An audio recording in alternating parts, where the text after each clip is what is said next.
Radio Transmundial presenta Los Grandes Temas. Un tiempo donde el pastor Salvador de Lutri nos lleva a pensar en la problemática más profunda del ser humano. Los Grandes Temas. Vamos a abrir nuestra Biblia en el libro de Josué capítulo 24. Josué capítulo 24, vamos a leer desde el versículo 14 en adelante. Josué está dando el último discurso de su vida y lo hemos visto cómo se preparó para la lucha, cómo Dios lo preparó. Y ahora lo quiero mirar después de haber luchado en el final de la vida, qué fue lo que él sacó como gran conclusión. Él dice: ahora pues temed a Jehová y servirle con integridad y en verdad, y quitad de entre vosotros los dioses a los cuales sirvieron vuestros padres al otro lado del río y en Egipto, y servid a Jehová. Y si mal os parece servir a Jehová, escogeos hoy a quién sirváis, si a los dioses a quienes sirvieron vuestros padres cuando estuvieron al otro lado del río, o a los dioses de los amorreos en cuya tierra habitáis. Pero yo y mi casa serviremos a Jehová. Entonces el pueblo respondió y dijo: nunca tal acontezca que dejemos a Jehová para servir a otros dioses. Porque Jehová nuestro Dios es el que nos sacó a nosotros y a nuestros padres de la tierra de Egipto, de la casa de servidumbre, el que ha hecho estas grandes señales y nos ha guardado por todo el camino por donde hemos andado y en todos los pueblos por entre los cuales pasamos.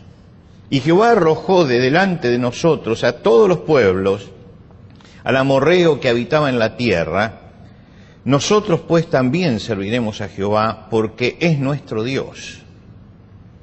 Entonces Josué dijo al pueblo: no podréis servir a Jehová, porque Él es Dios santo y Dios celoso, no sufrirá vuestras rebeliones y vuestros pecados. Si dejareis a Jehová y sirviereis a dioses ajenos, Él se volverá y os hará mal, y os consumirá después que os ha hecho bien. El pueblo entonces dijo a Josué: no, sino que a Jehová serviremos. Y Jehová respondió al pueblo: vosotros sois testigos contra vosotros mismos de que habéis elegido a Jehová para servirle. Y ellos respondieron: testigos somos. Quitad pues ahora los dioses ajenos que están entre vosotros, e inclinad vuestro corazón a Jehová, Dios de Israel. Y el pueblo respondió a Josué: a Jehová nuestro Dios serviremos, y a su voz obedeceremos. Hasta aquí nada más en la lectura de la palabra de Dios. ¿Quién quiere ser un perdedor? ¿Quién quiere ser un fracasado? ¿Quién quiere ser un derrotado? Nadie quiere ser esto. Me pidieron hacer una lista para dar conferencias en la biblioteca, si podía orientar para una lista de escritores argentinos que tendrían que exponerse para que la gente los conociera. Y yo di una lista y entre ellos puse Roberto Arlt. Y dice: bueno, pero Roberto Arlt es muy triste, me decía. Es muy deprimente. ¿Le parece? Digo, sí, es importantísimo. Dentro de la literatura argentina es importantísimo. Marcó la década del 30. Y después me puse a pensar, y claro, Roberto Arlt habla de todos los fracasados. Y a nadie le gusta escuchar acerca de los fracasados, ni leer acerca de los fracasados. Todos queremos hablar acerca de los triunfadores. Pero los personajes de él, no hay una sola novela donde realmente no esté hablando de los fracasados. Un periodista un día se encontró con Churchill y después de que había terminado la Segunda Guerra Mundial, y él fue realmente uno de los artífices del triunfo en la Segunda Guerra Mundial, y le preguntó cuál es el secreto para triunfar en la vida. Y él esperaba que le dijera, bueno, una buena estrategia, un plan meduloso, un buen entrenamiento, una disciplina rígida. Y Churchill le dijo: mire, dice, una cosa sé yo, y es que la solución de los problemas humanos y la victoria del ser humano no está dentro de las posibilidades de los hombres, está más allá de las posibilidades de los hombres, más allá de las posibilidades. Josué va a retirarse y va a dejar el mando Cada tribu ha sido ubicada en la tierra ya. Cuando él empezó estaba del otro lado, ahora los ubicó ya, los tiene ubicados, están instalados, están organizados. Y llama a una reunión general porque se despide, porque pasa el mando. En esa reunión general están reunidos los ancianos, que era la parte de sabiduría del pueblo, están los referentes sociales, están los que imparten justicia, están los jefes militares, está toda la dirigencia de Israel allí, está el pueblo. Y entonces da su último discurso, que es lo que aparece aquí.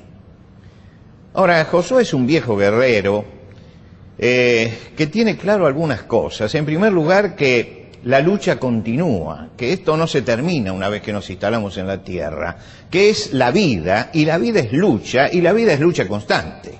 Alguien puede decir, yo ya terminé de luchar, ya no lucho más. Ahí se murió cuando dejó de luchar. La vida es una lucha constante, y él sabe que este pueblo que ya está sentado puede entender mal el futuro y creer que ya todo está terminado. Entonces él los llama para convocarlos a la batalla permanente y para explicarles que realmente el triunfo está más allá de nuestras posibilidades. Él sabía que en el futuro ellos iban a tener problemas y los instruyó acerca del problema y les mostró cuál era el talón de Aquiles, el punto débil que hace vulnerable al hombre de fe en la lucha, común a todos los hombres de fe de todos los tiempos, y que hace que este talón de Aquiles sea la base de la pérdida de las batallas. Lo primero que él hace es decirle, miren, aprendan de su propia historia. Y si ustedes leen la primera parte del capítulo, él hace un raconto de toda la historia pasada y de cómo Dios actuó. Le dicen, tienen que aprender de la historia, tienen que aprender de la historia. Cuando él habla, dice, comienza el discurso diciendo, dice el Señor así, y lo hace hablar a Dios delante del pueblo. Por lo tanto, todo lo que habla es en primera persona Dios. La historia del pueblo comenzó con Abraham, y él dice, Abraham era un idólatra, vivía en Ur de los Caldeos y era un idólatra, y abandonó la idolatría, y siguió al verdadero Dios, y Dios lo bendijo. Después le dice, bueno, el pueblo estuvo esclavo en Egipto, en medio de la idolatría. Dios levantó a Moisés y a Aarón, y mostró que los dioses egipcios no tenían poder, y los sacó milagrosamente, y los hizo cruzar el Mar Rojo, y dejaron detrás a todos los dioses de Egipto. Llegaron a esta tierra, y esta tierra estaba infectada de idolatría, de ciudades fortificadas, y Dios puso la mano y cayeron los idólatras, y cayó la idolatría y conquistaron la tierra. Él le subraya cuál es el problema para recibir la bendición de Dios. Que tanto Abraham, para recibir la bendición, tuvo que dejar la idolatría, que el pueblo, para recibir la bendición, tuvo que dejar la idolatría de Egipto, y que para tener esta tierra tuvieron que dejar la idolatría. Es el problema constante, la idolatría. La idolatría es el problema de este pueblo. Y para recibir la bendición, Abraham se alejó de la idolatría caldea, el pueblo se alejó de la idolatría egipcia y se destruyó la idolatría de los cananeos. Josué lo llama a aprender del pasado. ¿Y cuál es la lección que les dejó el pasado? Saquemos a los ídolos y demos a Dios el lugar que le corresponde. Esta es la lección del pasado. Es decir, que el resumen de la lección de Dios es muy sencillo. La lección es esta. Siempre la idolatría estuvo detrás de este pueblo, desde los comienzos, porque nació de una cantera, como dice Isaías, lo saqué de una cantera idólatra, lo saqué de allí, y fue el problema constante del pueblo, la idolatría.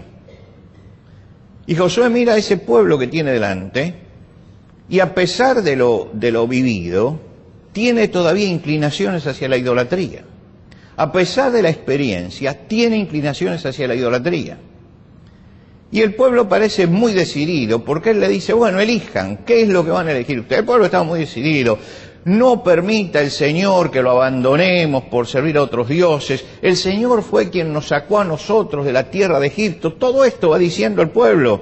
Él fue quien nos protegió y nos defendió en los 40 años del camino, y Él echó de delante de nosotros a los pueblos estos, y por eso nosotros vamos a servir al Señor. Amén. Pero Josué es un psicólogo consumado. Tiene experiencia. Y ustedes saben que entre los refranes que hay, además del que el pez por la boca muere, que teníamos hoy, hay uno que dice que el diablo sabe por diablo, pero más sabe por viejo. Y él sabía perfectamente cómo era este pueblo, y sabía lo que eran las declamaciones. Y después que el pueblo dijo todo esto, los golpeó duramente, y les dice: ustedes no van a poder servir al Señor, porque Él es un Dios santo y celoso, que no va a tolerar las rebeliones y los pecados. Es un anticlímax tremendo, ¿no es cierto? Vamos a suponer que Josué hubiera sido un político, y se encuentra con el pueblo que le dice: no, te seguiremos y seguiremos. Triunfó, no sigue más, ya la decisión está tomada. Josué los para y le dice: no, vamos a pararnos. ¿Por qué dice esto? ¿Por qué los desanima? ¿Por qué enfría el entusiasmo de ese pueblo? Porque Él los conoce, y conoce lo que es el hombre. Él sabe que hay reacciones emocionales, y que todos tenemos reacciones emocionales, estallidos de espiritualidad que no duran, que somos fácilmente influenciables por lo que está afuera, que somos inconstantes. Él sabe todo eso, y porque sabe todo eso los enfrenta, porque les había sucedido muchas veces. Porque ellos dicen: dejamos Egipto porque el Señor fue, pero salieron de Egipto, juraron los 10 mandamientos y levantaron el becerro de oro.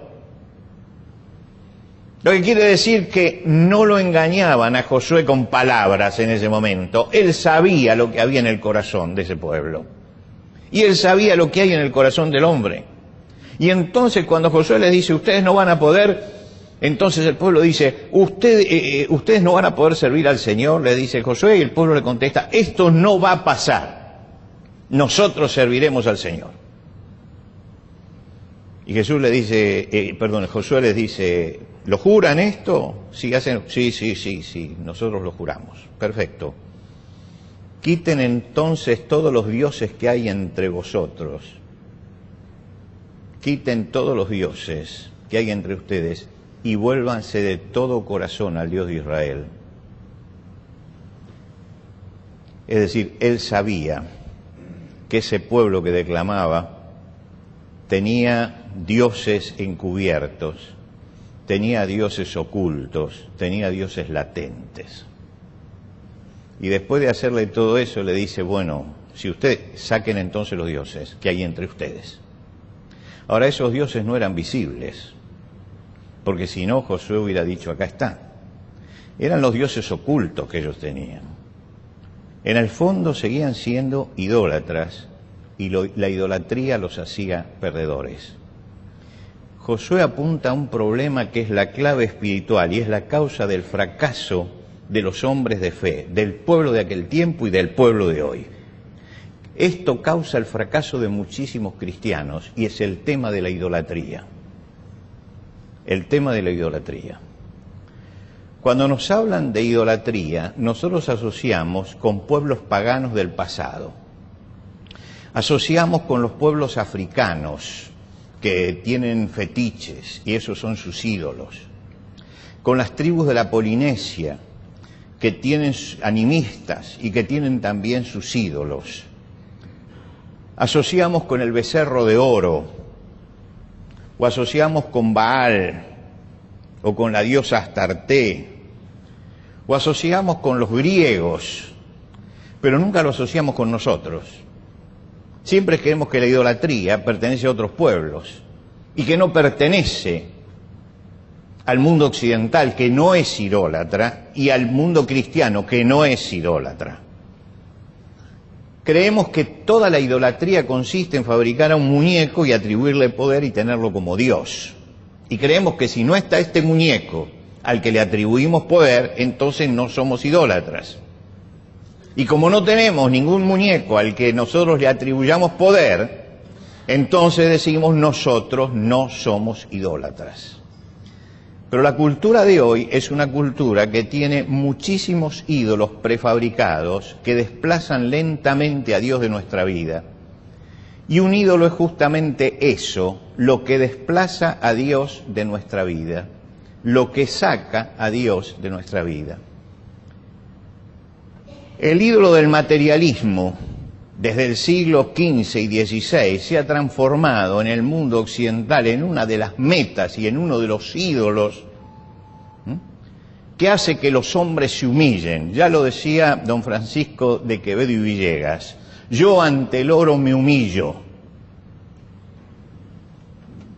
Es decir, que hay una meta absorbente en el hombre de hoy, absorbente, que es el tener dinero, porque tener dinero es el objetivo final de la vida.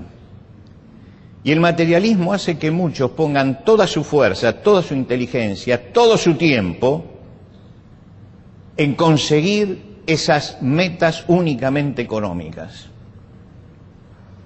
El apóstol San Pablo dice: el amor al dinero es la raíz de todos los males. La raíz de todos los males, no el dinero. El dinero en sí no tiene poder, el poder se lo atribuimos nosotros. El dinero no es ningún Dios que nos mande a nosotros, somos nosotros los que nos inclinamos delante y lo convertimos en un ídolo. El joven rico que se acercó a Jesús aquella vez iba con toda sinceridad buscando una meta espiritual en su vida. Cuando Jesús le dijo y le pidió lo que no le pidió a nadie: vende todo lo que tienes, da a los pobres y ven y sígueme. Él se fue triste porque había hecho del dinero la meta y el apoyo y el sostén de su vida. Le estaban matando a su Dios. Y entonces tenía que elegir. Y el Señor lo puso frente a la elección: ¿quién es tu Dios? Y él dijo: mi Dios es el dinero, me voy, te dejo. ¿Cuánta de esta idolatría ha destruido vidas y sigue destruyendo? De gente que no sabe manejar el dinero y que siente que debe humillarse ante el materialismo. Dios va ocupando lentamente un lugar secundario en la vida, decorativo, ceremonial, sedante, porque el materialismo ocupa el primer lugar. Y si uno hace que el materialismo ocupe el primer lugar, ocupe el lugar de Dios, es un idólatra, en la misma forma en que eran los del pasado. Porque si bien no tiene un muñeco allí en su casa ante el cual se postra, se está postrando su alma delante del materialismo. Y ese es un ídolo moderno, muy difundido en nuestro tiempo, el materialismo.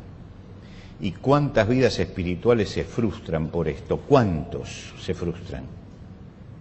Porque el materialismo se lo lleva, porque se inclinan ante las cosas materiales. No estoy diciendo que las cosas materiales no sirven o que el dinero no sirve, estoy diciendo que se le rinde culto, se le rinde culto. Y cuando se le empieza a rendir culto al materialismo y se le empieza a rendir culto al dinero, y cuando las metas estas me empiezan a opacar las metas espirituales, soy un idólatra y voy al fracaso. Y puedo decir, como decía el pueblo de Israel: no, vamos a seguir al Señor, vamos a seguir al Señor, pero no lo están siguiendo. Y por eso Josué les dice: bueno, van a seguir, vayan y saquen los ídolos que tienen, saquen los ídolos. No se los veía, pero estaban. Y cuando aparece la idolatría, detrás está el fracaso espiritual, está la decadencia espiritual y la decadencia moral. Cada vez que levantaban un ídolo, había decadencia espiritual y decadencia moral, las dos cosas. Josué les dice: analicen analicen dentro del corazón y en el fondo de su casa, porque yo miro al pueblo y no veo ningún ídolo, pero quiten los ídolos que tienen entre ustedes, quítenlos, porque en algún lado están, y yo sé que están. Esa es una de las idolatrías de nuestro tiempo. Hay otras idolatrías. El ídolo popular de consumo masivo, por ejemplo. Estamos plagados de ídolos prefabricados en nuestra sociedad, promovidos por el mercado, deportistas, músicos, faranduleros, para todos los gustos y para todas las edades se levantan estos ídolos. La admiración de alguien que hace las cosas bien no es mala. La admiración de alguien que hace las cosas bien no es mala. Decía José Ingenieros, el que no sabe admirar está incapacitado para ascender. Yo puedo admirar a alguien, pero la admiración puede crecer, y de la admiración se pasa a la fascinación, y de la fascinación se pasa al fanatismo, y del fanatismo se pasa a la adoración. Lentamente, lentamente. Para alguna gran parte de la hinchada de fútbol, el deporte es una religión. Es una religión. El domingo es para estar en la cancha. ¿Se acuerda usted de aquella canción italiana? Perché la domenica me lascia sempre sola per vedere la partita di balón? ¿Se acuerdan? ¿Por qué los domingos me dejás sola para ver el fútbol?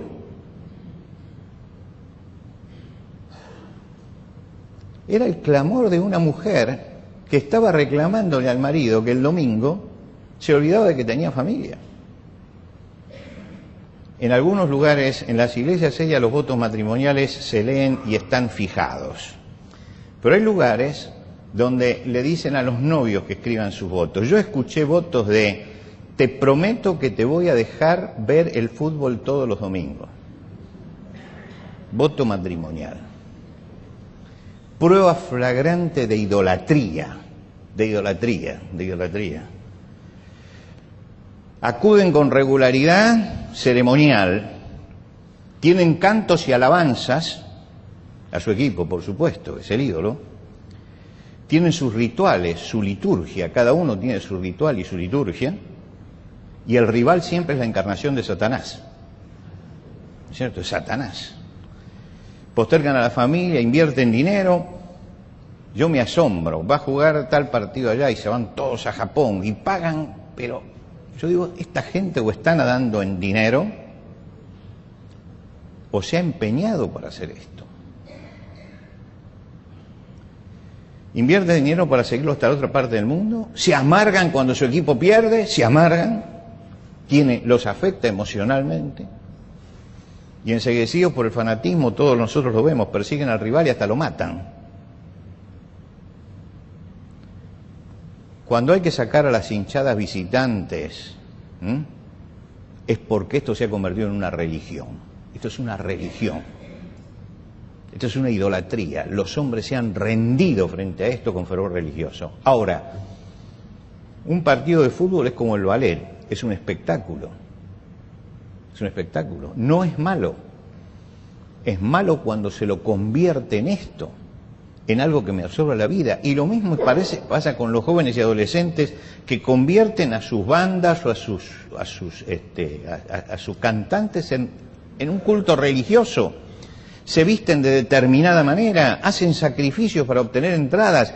Yo lo veo, yo salgo muy temprano, cuando tengo que ir al centro salgo muy temprano a la mañana, 5:30 de la mañana, y enfilo para llegar al centro antes que nadie y poder encontrar lugar.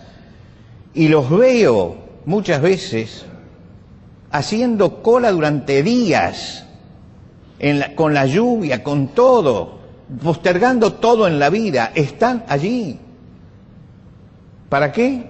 Para poder estar cerca de su Dios. Cerca de su Dios. Esto es idolatría. Días y noche a la intemperie, y cuando aparece el Dios gritan, lloran, se desmayan, están dispuestos a todo. Esto es idolatría. Estamos en un pueblo idólatra. Estamos en una sociedad idólatra. Usted dice, bueno, los cristianos no llegamos a estos excesos. Es verdad, pero nos puede suceder, como le pasaba al pueblo, que hagamos votos de fidelidad a Dios, pero que haya idolatría encubierta en nuestra vida. Y la idolatría encubierta, la idolatría secreta, la idolatría latente en nosotros, es terrible porque lentamente nos va quitando del lugar que le tenemos que dar a Dios. Y la felicidad depende del dinero que tengo para el materialista, de que mi equipo gane el domingo que viene para el deportista, o de que consiga la mejor entrada en el encuentro que tenemos con tal cantante o con tal banda. No puede ser que esto nos afecte espiritualmente hasta este punto. Y ya le digo, no estoy de ninguna manera contra la admiración a quien sea, de quien hace las cosas bien. Estoy hablando contra la idolatría, cuando esto empieza a minar nuestra vida espiritual, cuando empieza a ocupar el lugar que tiene que ocupar Dios. Estamos viendo la idolatría de las ideologías. Hay una idolatría de las ideologías en nuestro país. El siglo XX creó formas religiosas, que son las ideologías, doctrinas armadas por los hombres, que tienen que ser discutibles y que son cambiantes, y que sin embargo se presentan como verdades reveladas, y se adhiere incondicionalmente, y la gente se fanatiza. Todo fanatismo es siempre idolatría. ¿Por qué? La palabra fanático viene de fanum en latín, y es el nombre que se le daba al santuario, al templo. Un fanático es el que hace de su pensamiento, de su idea, de su equipo de fútbol o de lo que sea, hace una religión, un santuario. Y lamentablemente en nuestro país estamos viviendo una época donde hay idólatras materialistas, idólatras con los ídolos populares, idólatras con las ideologías. Pero se hace una ideología de todo y se fanatizan detrás de los números, las cifras y todas estas cosas. Ese fanatismo, ese no saber dialogar, ese absolutismo en el pensamiento, está hablando de una idolatría, se está desplazando del centro de la vida a la verdad y se está desplazando del centro de la vida a Dios. Los reúne Josué y les dijo, miren, ustedes quieren triunfar en la vida, saquen los ídolos, saquen los ídolos. Uno puede tener dinero, pero no deje que el dinero lo mande. Aprendan a gobernar usted, no que el dinero lo gobierne a usted. Uno le puede gustar un equipo de fútbol, pero no va a entregarle su alma a ese equipo de fútbol. A uno le puede gustar un cantante de moda, pero no va a absorberle la vida a ese cantante de moda. Uno puede tener ideas, pero cuando ya la idea se transforma en ideología, ya estamos ante la adoración.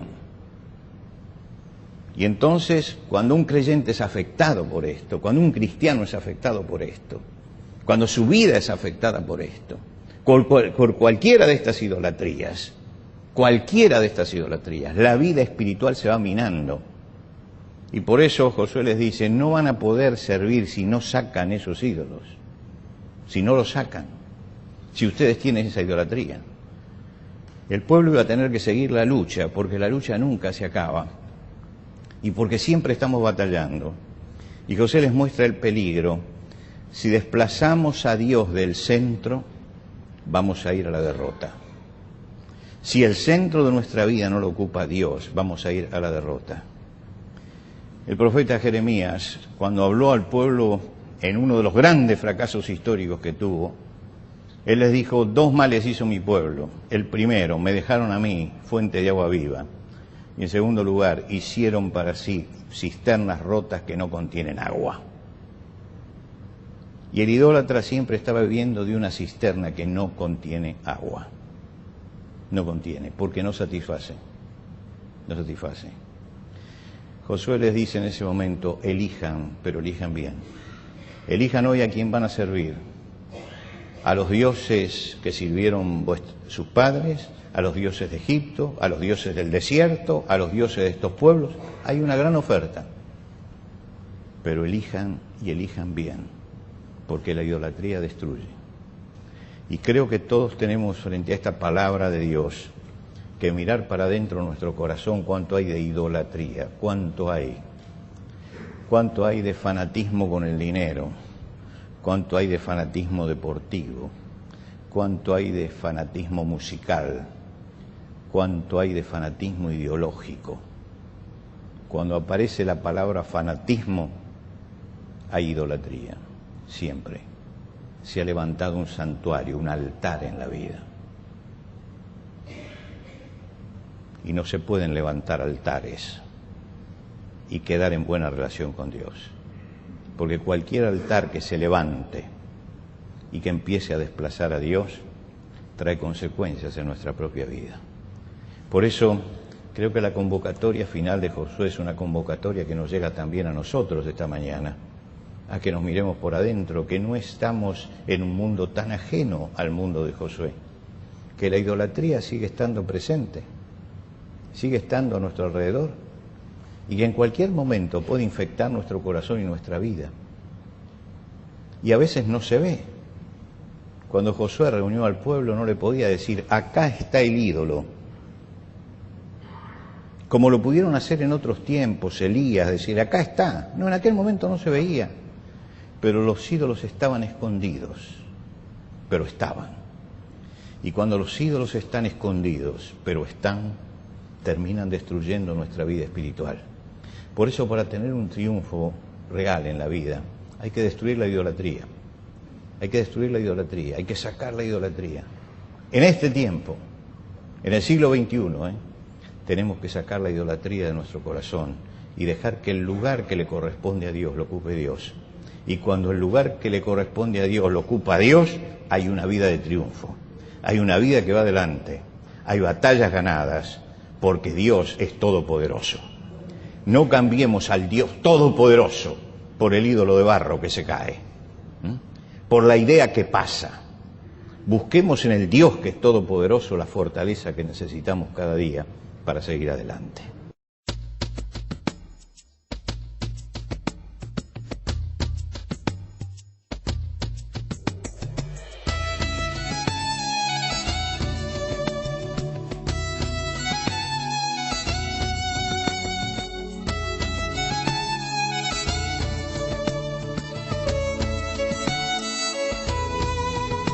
Antes de finalizar los grandes temas del día de hoy, les queremos dar los canales de comunicación donde usted puede entrar en contacto con el pastor Salvador de Lutri.